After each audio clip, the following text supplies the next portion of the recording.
Okay, I'll just want to check that. Looks like we're live, but I'll make sure.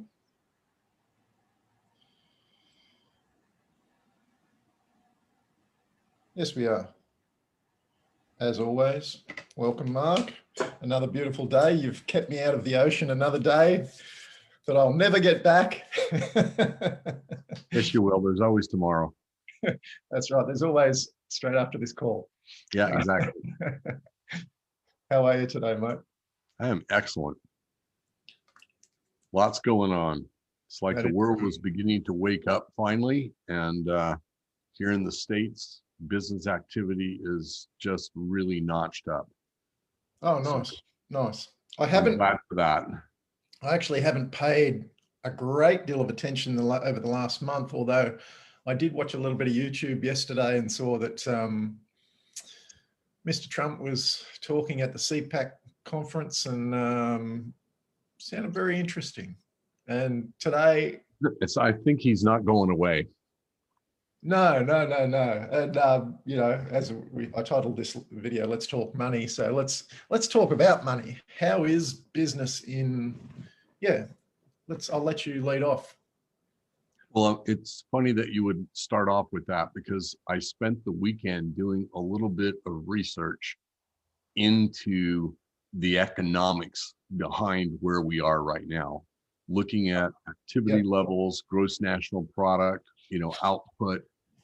And I came across information that was actually quite startling.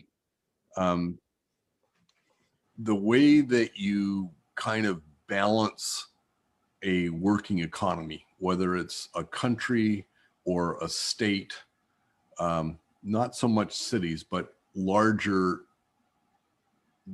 measurable areas, is by gross domestic product. And they compare the available money to the available domestic product that's being produced. And the measurement of the money is called the M1 money supply. And that says how much money is out there. Right. And, the money supply, if you Google M1 money supply currently, or the history, the map of it, you'll see that it started off really, really low. And over the years, because of inflation and other kinds of policies, it's steadily increased. And as of February of last year, it was right around $3.8 trillion in the United States. A year later, it's at $18 trillion in circulation. Ooh. Oh, and did someone say Venezuela? Exactly. Can you say hyperinflation? Can you say, worthless money? So it's like, okay, everybody gets stimulus money. Great.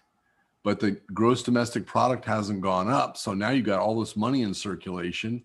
And now that things are opening up, there's massive shortages because there's too much money chasing too few goods and services. That's the definition of inflation. Yeah. And then simultaneously, I thought, that's interesting. The relationship between 18 trillion and 4 trillion, rounded down, is 4.2 times, something like that. Now, do you think that there's any relationship between the increase in the money supply and the almost identical increase in the value of Bitcoin? Interesting. Who's moving money from dollars to Bitcoin? Interesting.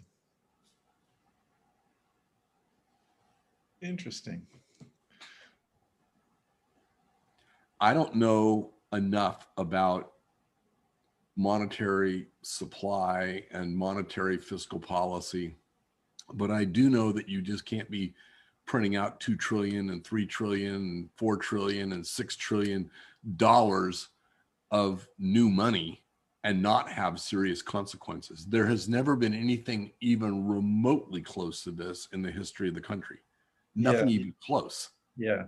It's very interesting. On a side note, I will tell you that Bitcoin has been very good to me over the last couple of months.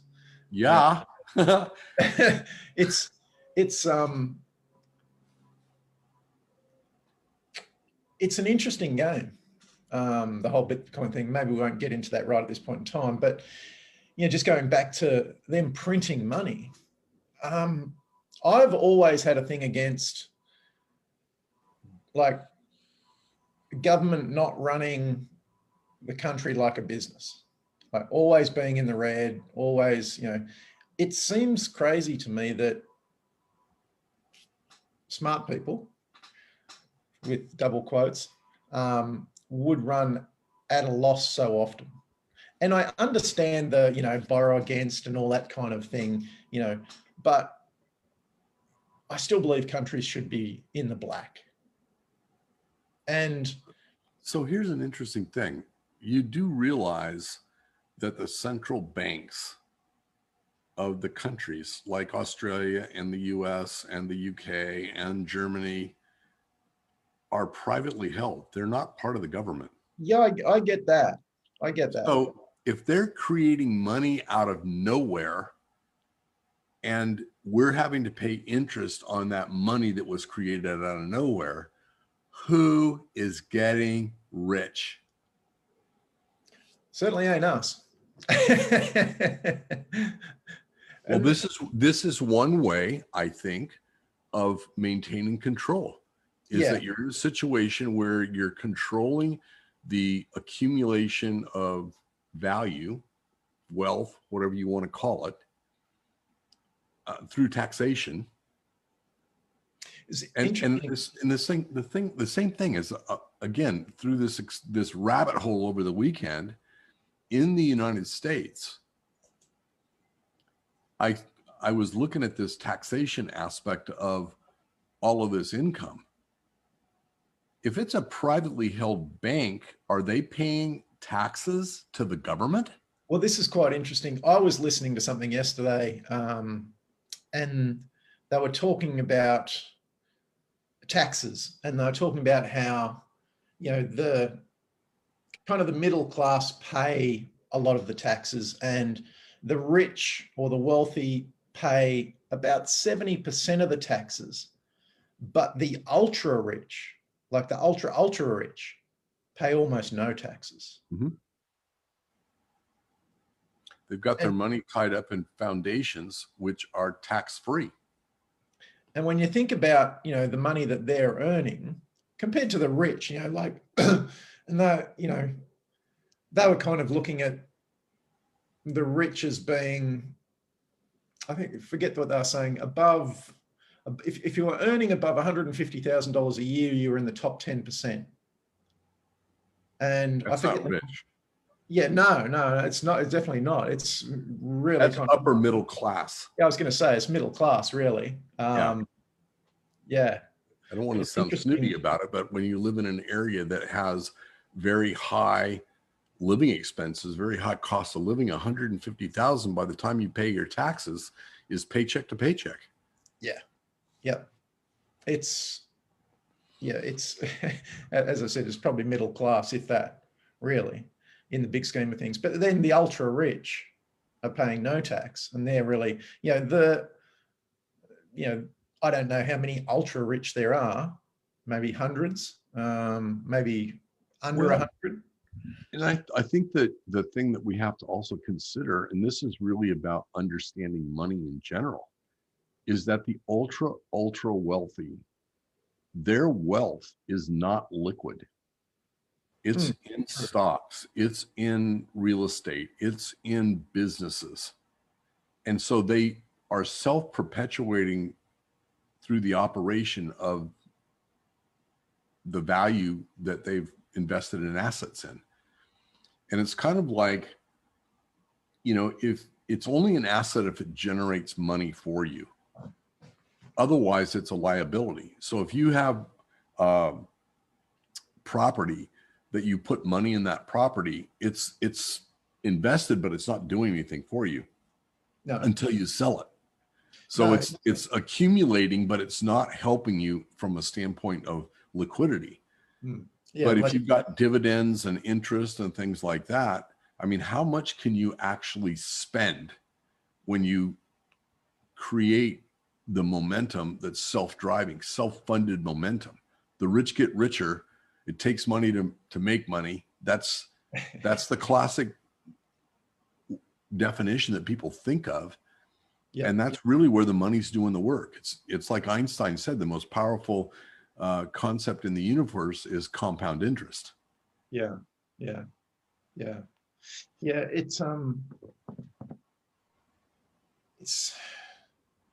It truly is control. Like, and we learn this at a young age. You know, our parents give us 50 cents to go to the shop. They don't give us $500 and say, work it out. Right. They say, here's 50 cents. And when you're good enough, you'll get another 50.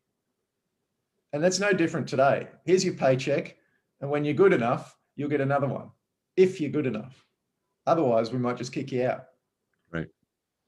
It's So this concept of scarcity that's just continually an insecurity that's continually reinforced in us. I remember years ago, I was really frustrated because I was working so hard. The business was growing like crazy. We're on a rocket ride, and the bank balances would fluctuate $100,000 a week. And I look at these numbers and I go, there's no meaning to this. These are just numbers on the page. And I'd go to the bank and I'd take out $1,000 in $50 bills because hundreds were too thin. I wanted to feel some weight in my pocket. And I'd walk around with $1,000 in my wallet for a day or two, and then I'd put it back in the bank. But I had to do something to create some kind of attached value. Yeah, tangible connection to it. Right. Because otherwise it was just numbers. Yeah. And I was talking with my wife about this just last week, and she goes, well, you're getting ready to hit some milestones here. Well, what are you going to do to reward yourself? Yeah. And I'm thinking, it's been so long since I've rewarded myself for a financial accomplishment. I can't even recall. Yeah.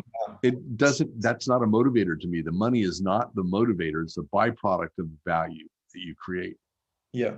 It's funny. Like, I talk to my guys about that as well, about, rewarding themselves. And it's actually well, it's hard to do in a very personal way, because you feel it's so trained into us that we almost feel guilty for spending on ourselves and like taking from the business. And and this is the beauty of what you talk about with Profit First. Like, it's a very good lesson in rewarding yourself, being able to pay yourself profit, being able to pay yourself a proper wage, being able to see the business grow. Whereas you can actually reward yourself, and you actually get rewarded each quarter, or however you have it set up. Right. I was talking to someone over the weekend about, just the power of Profit First, the concept behind it as a system of managing your money so that you don't have to think about it. Mm-hmm. Like, because even when we learn budgeting and all that, it's such a mystical kind of concept. It's like, you might have money come in, and if you have money come in, hang on to it with both hands and don't spend any of it. But with Profit First, it allows the money to flow, because some is coming to you. Like, it doesn't feel, there's no scarcity in it.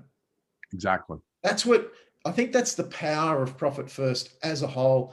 There doesn't seem to be scarcity in it when you set it up correctly and use it. And a lot of other, budgeting systems and all that, it's all based on scarcity. It's like there's always a lack of money. There's never enough left over. But with Profit First, there always seems to be more left over. Once you've been implemented for a little Once you dial it in, yeah. It seems like it's a complete reversal of everything we've learned. Well, and I think this is a really good point. It seems to me that every time I look at a truism that was taught to us, it's false. On Yeah. closer examination, it's false. We take it at face value. Yeah. And I think that in today's world where we have literally an 8-second attention span, everybody is distracted so quickly that there's no thought given, invested in a concept or a challenge to the concept. We take it from the headline and we draw value from the headline. And depending on the nature of the message that is progressively headlined to us over a period of days, weeks, and months, we shape the current sentiment or values towards whatever we're doing. And we certainly saw that here in the US over the last 4 years. It's just been insane. Yeah. This, this constant messaging via headlines. Yeah. I saw someone, I can't remember exactly what they said, but they essentially said maybe Trump was right and we picked the wrong guy. And it was like, it's called Biden remorse. Oh yeah. I saw your posts about the fuel prices and that sort of thing. Oh my God. Did that turn into a fiasco? I know, people defending it, going, oh, but but this, but that, but it's like, hang on a minute, you don't get the overall message here. They totally missed it. They absolutely missed it. And then what they did is they aligned it with the political agenda, which was not the intent. Yeah. But they read into that. And I was very careful about what I put in. I actually went back and I said, originally I put in a month into the new administration and the gas prices are up.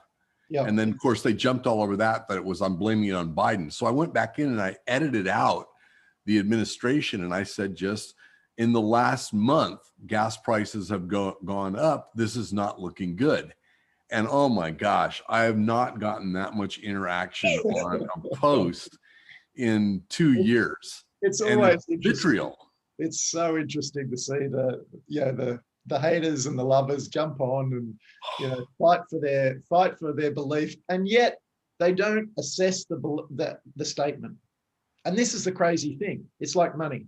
And going back to the profit first, I have my guys implement profit first when they come on board, and now I'm not policing them on that. I have them implement it. I give them the book. I show them the process. I tell them to set up the accounts. I tell them to set up the percentages, do all the things, but I don't police them on it. And I know for a fact that most of them probably after a month would let it go. And it's always interesting. There's been a couple, and I talk about one of my guys, Tim, regularly in the farming industry. He's one that stuck with it, and they just have oodles of cash. Isn't it amazing? It's a beautiful thing to see. Yeah, it's an absolutely beautiful thing to see. They hit a new milestone last month, over 200K for the month. Coming from, I think last year they were at about 40K a month. So growing really nicely with oodles of cash in the bank. And as I said, the biggest piece of profit first, it takes you out of scarcity. It is the doorway to abundance. And people let that go because they're so used to scarcity that they can't even imagine themselves in abundance. And that's why I think they fall off the system. They stop using the system. They go back to old ways. They don't believe it because they know scarcity, but they don't know abundance. And if they come into abundance, it's kind of like that. I can't wait till my ship comes in. Well, most of these people wouldn't know their ship when it came in if it, drove up on the dock, And a lot of it's just in the case of one book. Like if they could just have that one book. $20 investment. I couldn't recommend a book more highly. And I got no affiliation with them. I don't, Mike Malkowitz, he's got a funny way of speaking and he's kind of entertaining and whatever, but he has written a brilliant book, and it should be in every school.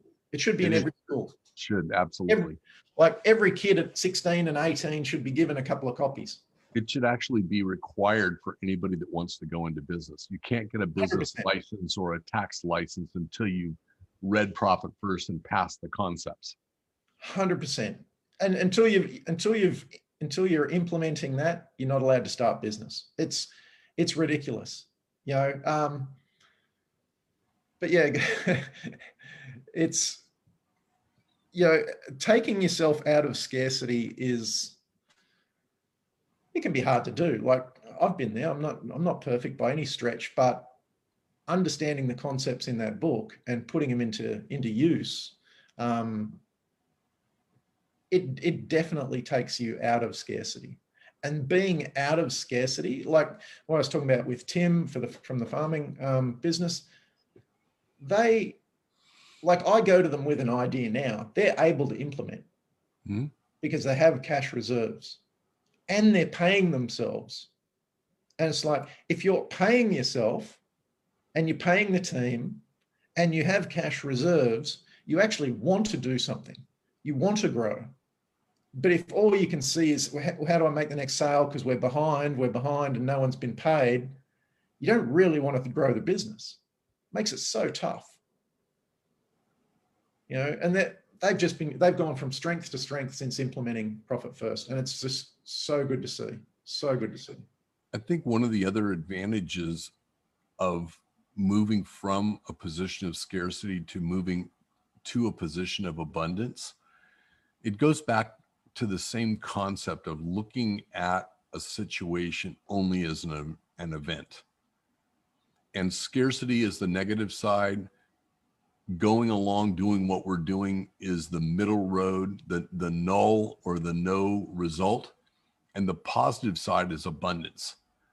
And when you're moved into that abundance, you move out of insecurity to a position of security.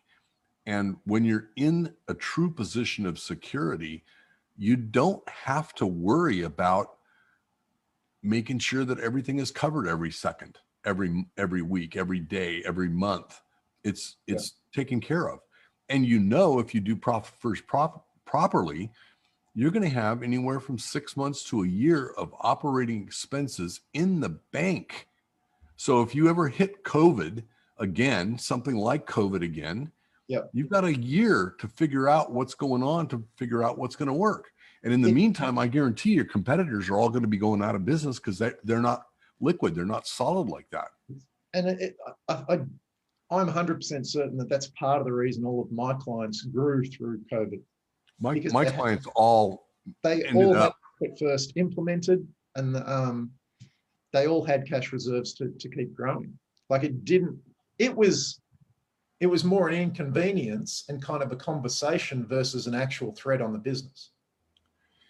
There was a lot of dynamic going on from COVID. The first thing that happened, because it was so universal and it was global, it instantly, overnight, leveled the playing field. The previous players and the previous game and the previous rules no longer applied. Yeah. And simultaneously to that, all of the constrictions and constraints within a business, bad employees, bad practices, poor politics, power structures, all of that was knocked down. And so businesses had, for the first time ever, the opportunity to rebuild out of this rubble with a state of equality. Everybody was equal coming out of this. And as a result, what my experience was with my guys, I had clients that lost 95% of their business. And these were like $2 and $3 million businesses a year. They were freaking out, and rightly so. But when all the dust settled within the first 30 days or so, 45 days maximum, we had a plan. We started coming out of that plan. We pivoted with less people, kept the really good people that were flexible and adaptable. Their efficiency went through the roof. Their net revenue, their top line sales dropped 30%, 20 to 30% at the end of the year. But their net profit after everything was done was more in real dollars than the previous year at 3 million in revenue. Their margins were better with lower costs. And when you have higher margins with lower costs, that gap in the middle is the profit. And they were implementing it with Profit First. And I had 2 clients that had more than $500,000 in cash in the bank at the end of the year. Yeah. And they said, we have never seen anything like this ever in the history of the company. And one company was 80 years old and the other company was 40 years old. So those are slow moving, old, antique businesses. They're not agile digital businesses like most of the clients that we like to work with. Yeah. But these are old school, multi-generational businesses that are hard to turn. But Yeah. COVID allowed us to make that turn. Yeah. And it's, backed with the foundation of profit first. And I don't want to bang on the tree of, profit first. There's a lot of work that goes in behind that as well. But as far as money goes, you have to have a system. Like it doesn't matter how much money you're making. I know a lot of, and this is what we were talking about on the weekend with a friend of mine, was saying, it doesn't matter how much money you're making. I know I could walk around the town here and pick 100 businesses and there would be 98, 99 of them would not be paying themselves properly, would not have any cash in the bank, would be in complete scarcity, and it wouldn't matter how much they were earning, whether it was $100,000 or $10 million.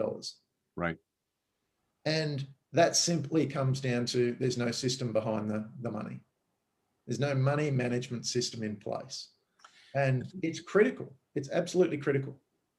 I think another component of this is that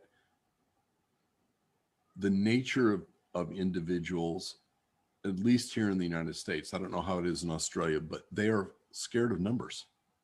They don't do well in mathematics. They're intimidated by math. They're intimidated by anything that's in a spreadsheet. They don't know the relationship of how things work. And it's kind of like, the driver that gets a really high powered car, but never changes or checks the oil and drives until the red light comes on that tells you that you're out of fuel, right? And that you're hoping that you're close enough to a gas station to get there before you run out of gas. Yeah. But they're running on empty. And the reason they are is because they're in denial, because they know that if they admit to themselves that they don't have a comfortable understanding to deal with numbers, that I'd just rather not know about it. Yeah. I'd just rather know when we're out of money. And the way you do that is because of a bounced check at the bank. It's a check gets returned. Yeah. At the end, it's ego and ignorance. Pride. It's funny. I had a client years ago, and a prospect came to me, and we had a discussion, and they were losing money each month, and it was her own pride that couldn't allow her to see what was going on. And I think a lot of people are in that situation where they're just like, they don't want to admit, like they can't put the numbers down on the page and just look at the real numbers. Here, this number's in red and this number's in black. Where does that leave me? It can be tough to do too. Like,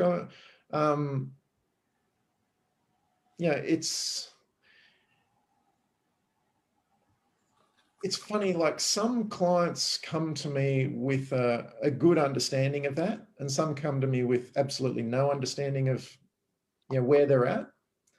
And pointing that out is it either becomes a turning point or a sticking point. And this, the ones that it's the sticking point for eventually drop off. And like I'm not shy in coming forward and reminding people of where they need to look. And some people just they refuse to look. They don't want to look. And it's that's not through lack of reminding, I can assure you, but it's very interesting that some people, it's not that they don't know it. It's not that they're not aware of it. It's that they refuse to actually look at it. So I know that, you've got a pretty significant athletic background.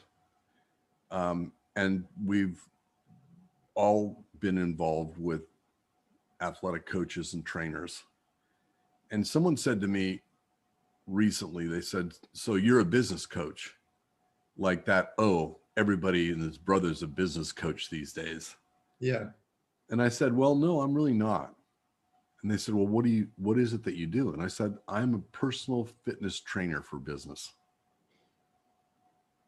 And if you think about that, if you go to work with a fitness trainer, that trainer is going to look at you, is going to assess, your physical stature, going to understand where the balance of your musculature is. Are you overdeveloped in your chest and arms and underdeveloped in your lower back and quads and calves, or you got massive quadriceps and calves because you're a skater or a biker and no upper body? And so how do we develop this? And oh, by the way, what's your diet like? Are you eating junk food, which is like hollow calories, high carbs, sugar? That would be doing a bunch of jobs that had no margin in them. Yeah. You're just constantly churning jobs, and you get a quick little pop of energy off that little bit of cash flow that you get, but you got to go out and do it all over again. So it's like I look at that and I talk to them in terms of a framework that they're familiar with, they can relate to. And then we relate it back to business, because if someone turns off their awareness, oh, you're a numbers guy. Well, as soon as they say you're a numbers guy, I know that they've just shut down their awareness around the numbers, because they've got a preconception of what numbers guy means. Yeah. Right. Yeah. It's like, oh, you're just a cold-hearted, numbers guy. You look at the numbers and there's no heart, there's no this, there's no passion. Couldn't be further from the truth. It's I kind of feel the same. Like, I put a lot of numbers out in my marketing, and I think a lot of people would look at that and go, oh, he's just a numbers guy. He's just all about the numbers. And it's like, it couldn't be further from the truth, to be honest. I'm actually very passionate about, what people are doing and them actually living a better life. Most of the people that come to me are actually about achieving things in their life, not so much they're using the business as a vehicle. Just like, interestingly, yesterday I had a guy who wanted me to help out with a charity. He's going to fly around Australia in a helicopter, and he wants me to help out with that. And they're raising money for kids. I mean, that's like my passion. That's where the passion. But behind all of that, you've got to have some numbers. You can't fly around Australia in a helicopter without some numbers working. So you better make sure that they work, and you better make sure that you understand them. And this is the thing. A lot of people go, oh, but I'm building my passion project.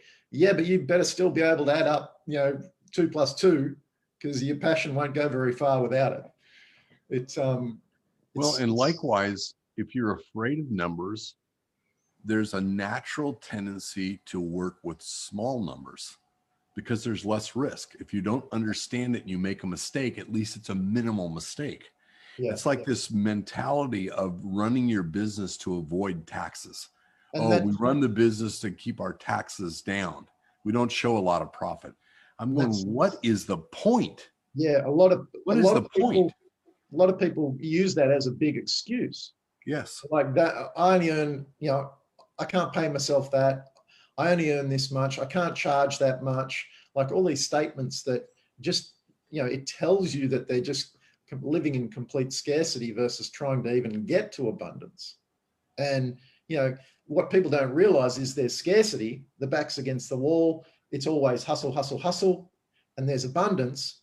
But beyond that, there's, prosperity and legacy. There's more rungs on the ladder that people don't even, even living in abundance is great, but there's better, there's more to that. You move to prosperity where you don't really have to worry about money, and then move to legacy where you get to give and leave it for generations. There's a lot more to to money than just living in scarcity, which, 99% of the population do. I don't know the exact number, but it's a bloody big percentage. And 96%. you come back to, what we originally started with, with the Fed, printing money off, and it's like, you really do have to understand money to get yourself in order. And this like, everyone can look at the government and go, okay, the government's printing money, it's bad for the world, blah, blah, blah, blah, blah, blah, bad for the country. But it starts with you and getting, your own personal accountability around your own money in place, and being able to earn it and shift it around. And, for anyone out there, as I said, no affiliation whatsoever, but if you haven't read it, read Profit First.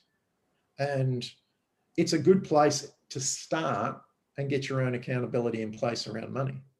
I think the old methods of budgeting and that sort of thing that were so big through the 80s and 90s, everyone spoke about budgeting.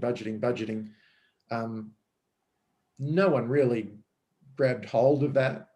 There was obviously a few that did, but it wasn't easily grasped where, it wasn't easy to grab hold of, whereas Profit First is so simple to grab hold of, and so effective, so effective. I've never come across anything like it as a concept that's really that simple and effective. I'm talking about all sorts of concepts. And it fits absolutely perfectly with your business purpose, which is achieve business clarity and simplicity. It's simplicity at its most elemental level. A fourth grader could make this work. Oh yeah, 100%. And it literally shifts the trajectory of not just the business, but the way you think about business and what you think's possible. This is the thing. Most people think they go into business most people go into business to survive. They go in to get out of the job. Right. They're making a job for themselves. But they'd probably be better off staying in the job, because then they could take all the stress out of their life. But I call those people wantrepreneurs. They want to be an entrepreneur, but they never make it because they're so worried about the security, and they're so conditioned for that paycheck every other week. And they're also under the preconception that since you're working for yourself, you don't get that paycheck. So this is what Profit First breaks that cycle, because it's paying you what you deserve to be paid right at the beginning. So you can't rationalize that you have a business that's not making money, because if you run out of money and you're paying yourself and you're taking the profit, you don't have a business, right? If you can't do that, you don't have a business. It puts a lot of things in perspective. And, as I said, I was talking to someone over the weekend about it, and I was saying that once it's implemented, it doesn't make the money for you. It shows you what you need to do to go and make money, and what you need to do to make more and more and more and more. It is I can't speak highly enough of it. It's quite incredible, really, that something so simple, provides so much clarity and so much effectiveness. And this is the beauty of what I love about it. It's simple and it's effective. It produces results. And for me, that's all there is to life, really. It doesn't matter what you're doing, whether you're surfing or you're running or you're building a business, it's find the simplest way to do that, make sure it's effective and produces results. There's nothing else to it.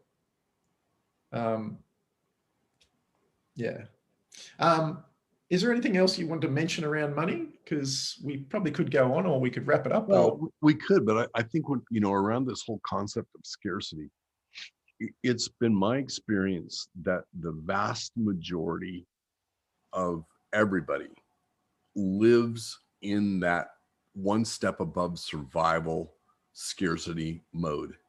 And consequently, their focus is totally driven on the, scarcity component of that. I've got to redo this. I've got to,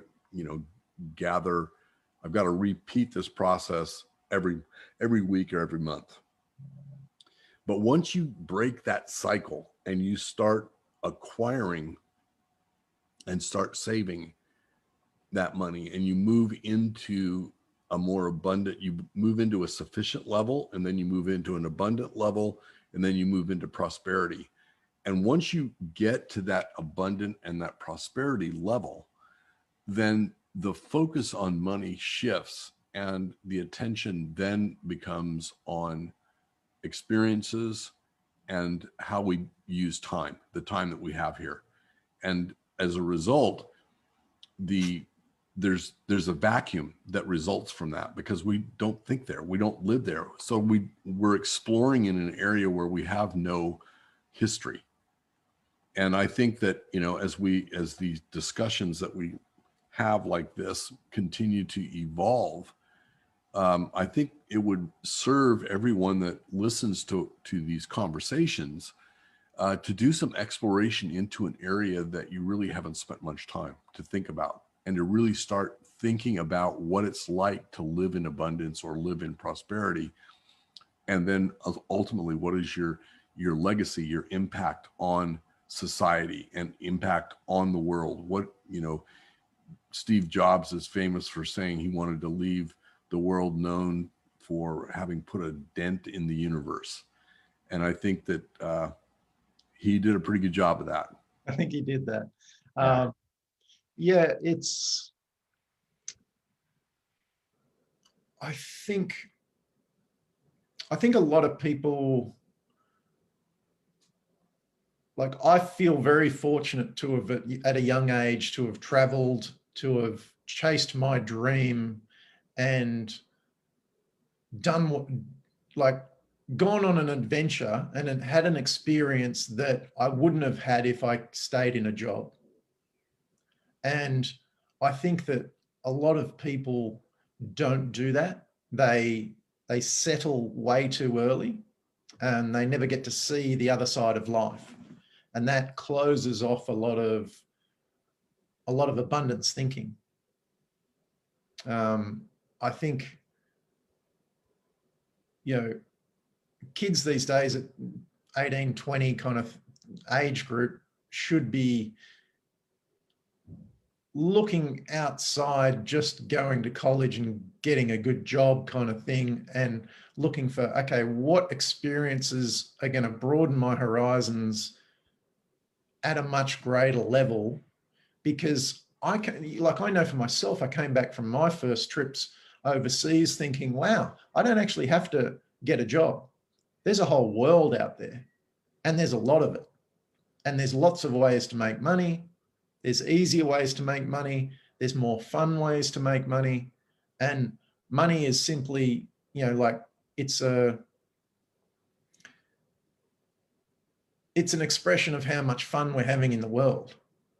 And when you're actually enjoying yourself in your living, all the money comes pretty easily. It's when you're stressed and fighting for everything and struggling, and, you know, that all the money flow seems to tighten up. And, you know, I think giving kids a greater experience around life adds to their ability to create abundance. You know, in the United States, there, for many years, you know, kids were getting drafted to go to war and going into the military. I know in Israel, there's a military service requirement for all young people. Yeah. In France, there was as well. And then coming out of that, there was the Peace Corps. And then now there's AmeriCorps, which is basically public service to communities or to other countries. And I think that it should absolutely be required before you can go to a university that you take 2 years off to see other parts of the world. Yeah. And see what the other parts of the world are like, the other cultures, the other lifestyles, because you don't have a comparison. Yeah. And it's just really skewed, and it's gotten worse lately. The narrative these days is disgusting. Like it really is. I mean, we don't want to get into a big political discussion and like, but I will I've say had like enough for a week. I've had enough for that already for a week. the narrative, maybe we could talk about this in another one, but the narrative, you know, out in the public sphere is like, it's disgusting. There's so many things that are just completely, at the end of the day, they're degrading to humans. And it's terrible that we're allowing that Mhm.